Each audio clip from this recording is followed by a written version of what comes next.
আসসালামু আলাইকুম। আমাদের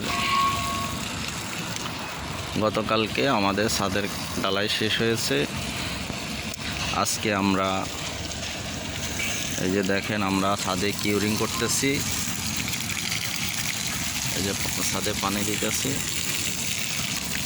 ছাদে যদি পানি না দিই ছাদ পেটে যাওয়ার সম্ভাবনা আছে এবং